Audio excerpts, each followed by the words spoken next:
Atetheesya matakitali nurses kauntini ya Mombasa nimatwaiisya Maandamano Mayenda Kwambatw'A Ndeve kwa amwe ala mongelie masomo ovamwe na mavata manaumite kwi silikali na nikenda mathinikiwe wiuka itina wa maovisaa nthini wa kaunti imwe kwambiisya mukomo wakwambililya Kyumwani vala maweta kana nomuvaka mathina mathinikiwe undu vailite Angela.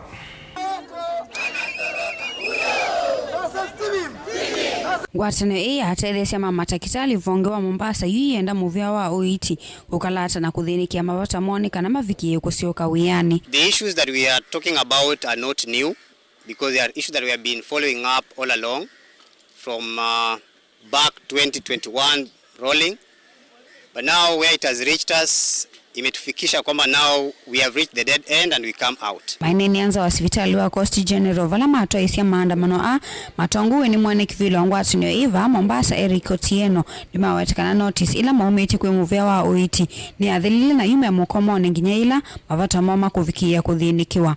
I want to make this clear. It's only the nurses who are on strike. The clinical officers are there. The doctors are there. So the people who are out are only nurses. So if they want to go to the hospital, the patients to go and to be seen, doctors are there and clinical officers are there. They can go and be seen by them.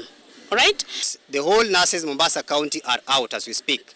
As time is going, people are trickling in, so we are expecting the number would be bigger. But there's no nurses working out except those who are in the administration because it requires them to be there, and maybe some who are in the critical areas like the ICU, the NBU. Kati wa mavata ni vamwe na Kwambatw'A Ndeve kwi amwe mona ala mongelie masomo kukwata contracts ya kutoka na permanent and pensionable. Been talking but still we have not been able to actualize.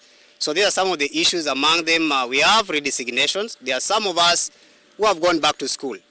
They have gained more experience, more training, they have come back, but they have not been placed rightfully as per the guideline.